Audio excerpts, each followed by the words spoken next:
It's the Daily Doug. Hey y'all, welcome back to the Daily Doug. Thanks for being with me today. My friends, today is a Friday. We have reached the end of another work week, so today is a Masterpiece Friday, and for today's video, I'm going back into the Daily Doug vault for this one. We're going back to music by The Doors, and the song is The End. And I'm happy that you're going to be with us for this episode. So this reaction comes from our 19th episode of our fan favorites series over on Patreon. Last September, our fan favorites focus was our favorite epic songs. And, you know, as progressive rock fans, many of our favorite tracks are these long songs, some of which last an entire side of an album or even longer. But in our fan favorites series, I've always capped the length of our submissions so that we can fit in several submissions in one video. Well, in this one, we only had 3 songs because we were looking for our favorite epic tracks, and they were all quite long. We heard Lizard from King Crimson, Arriving Somewhere But Not Here from Porcupine Tree, and The End by The Doors. And I started off with The End from The Doors. So today I'm excerpting this reaction from The Doors for our YouTube audience here. This was the first time that I think I had heard the song all the way through. Maybe I had heard the shorter studio edit, but I had never heard the long, original, full version from the studio album cut, and it provided more illumination into Jim's personality and into the band itself, and I really enjoyed it. So I am happy to share with y'all my first-time reaction to The End by The Doors. First up is The End by The Doors. And this one comes to us from our friend Wade. Thank you for submitting this one, Wade. Wade says, after reading the comments following my recent reaction to The Doors, it seems that many would like to hear your thoughts on this one. And this is the perfect opportunity. Filled with sitar, the wonderful Doors organ sound, and Jim's poetry, this is the trippiest Doors song that I can recall. Bring the herb and enjoy the experience. I got some herb on tap there, Wayne. Thank you for that. So this is the last song on their self-titled debut album released in early 1967. This has an interesting array of songs as I look at the track listing. All of the songs are 2 to 3 minutes long except for Light My Fire and The End. It's a really interesting track listing. They brought a wide array of musical influences to the table, including jazz and classical and blues and R&B and rock and roll. And they became, of course, a very important band in the evolution and emergence of psychedelic style rock and roll, and they inspired countless other bands and artists over the years. They honed their skills as a group at the famous Whiskey A Go-Go in West Hollywood, and they were scouted personally by Elektra Records president Jacques Holzman. And they got their record deal, and then they got into the studio, and they basically laid down their tracks live. They're a live band, and they basically just played stuff down and kept it as much like they would play it live as they possibly could. This final studio version of The End is the result of 2 takes being spliced together. We've got Jim Morrison on vocals and the lyrics. Ray Manzarek is on organ, piano, bass, and backing vocals. Robbie Krieger is on the guitar and bass, and John Dinsmore is on the drums. I think I have heard this song, but I don't think I've heard the whole thing ever, y'all. And I haven't ever seen Apocalypse Now. I know that it was included famously in that movie.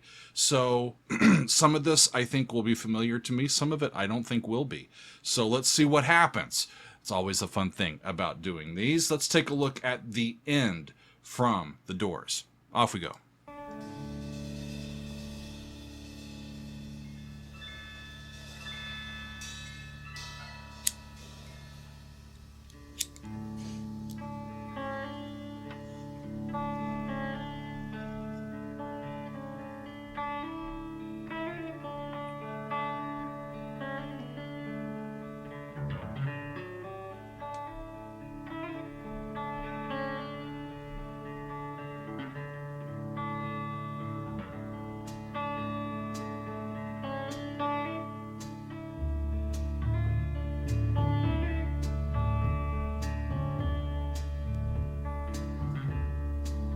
lovely feel from the group.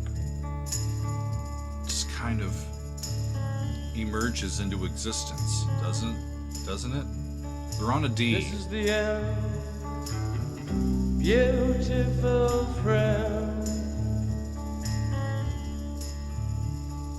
This is the end, Little triplet my at the beginning. only friend. Subtonic. The end, Back to D. This is what I remember hearing.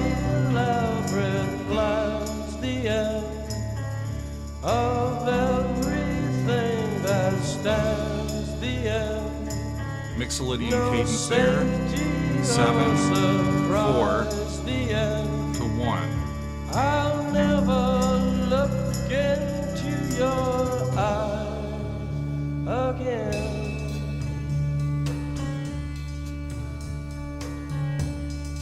Can you picture what will be so limitless and free? Desperately Flat in 7. need of some stranger's hand in a desperate land. Love the space that you get here too. You feel like you're in the room with them.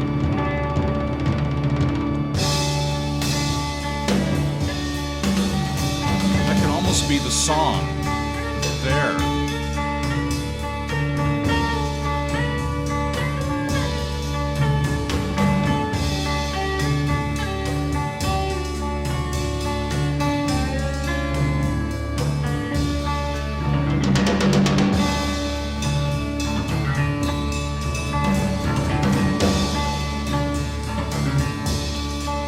It's almost like getting bleed over from some instruments to another. You can almost hear it in the different tracks. It's wonderful. Lost in a romance, wilderness of pain, and all the children are insane. All the children are insane. All of the children are insane, waiting for the summer rain.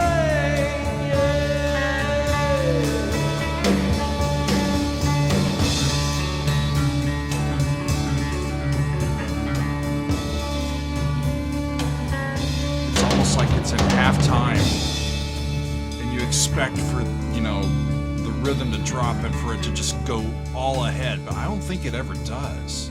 There's danger on the edge of town. There's danger on the edge of town. Ride the King's Highway, baby.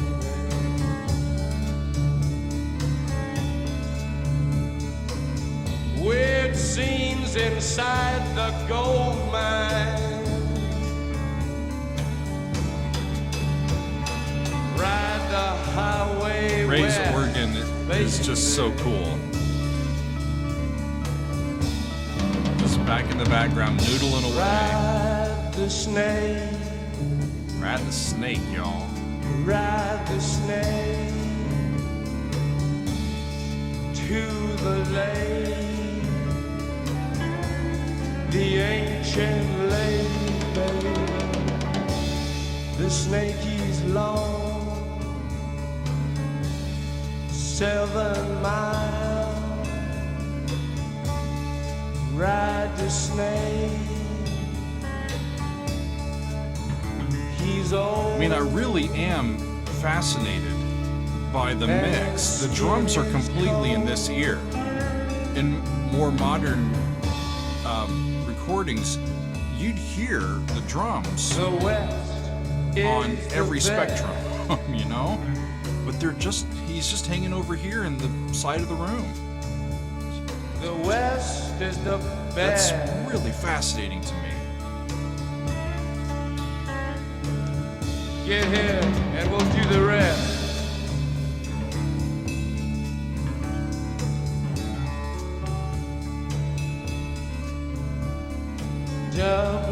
bus is calling us. Blue bus is calling us. That must mean it's time for more of this. The blue bus is calling us. Driver, where you taking us?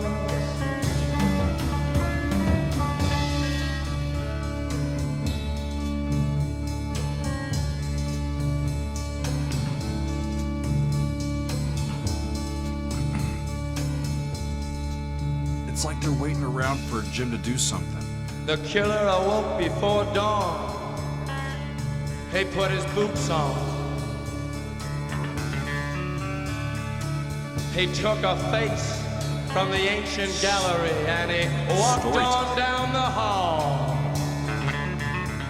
More spoken word style here. He went into the room where his sister lived and then he paid a visit to his brother, and then he walked on down the hall, and he came to a door, and he looked inside.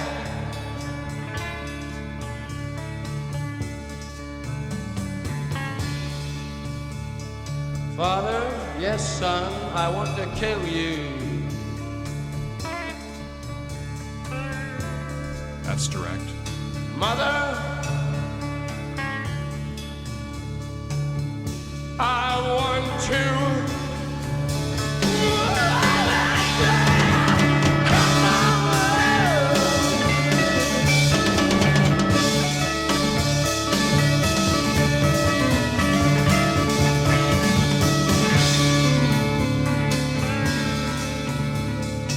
All of the instruments are in like just prolonging D mode, and they got in each other's way a little bit there when they got loud.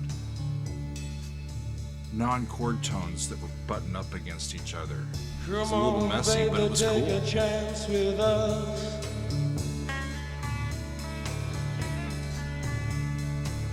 Come on, baby, take a chance with us.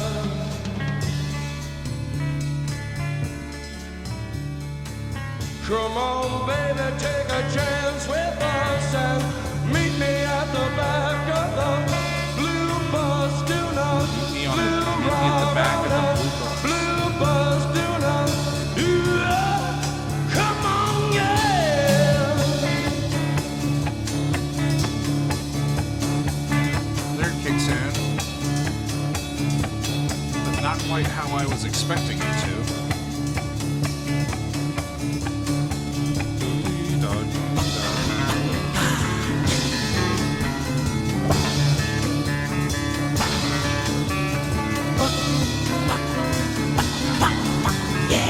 Come on, baby.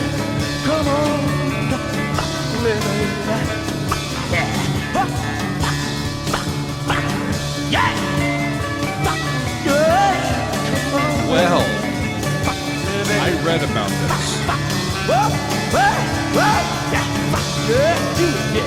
Come on. Yeah. All right. What a personality.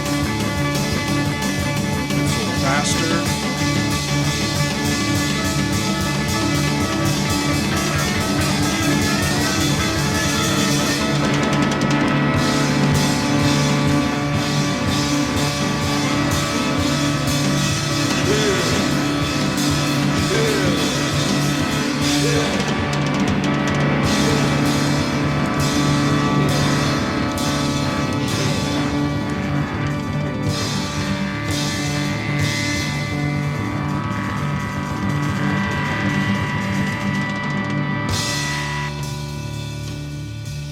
Massive sound.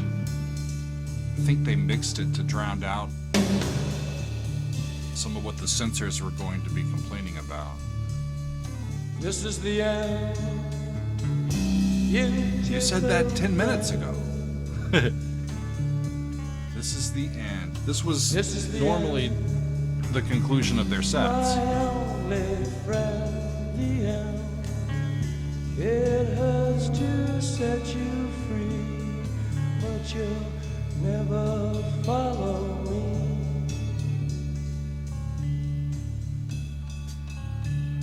The end of laughter The end of laughter and soft lies. The end of nights we tried to The die. end of nights we tried to die.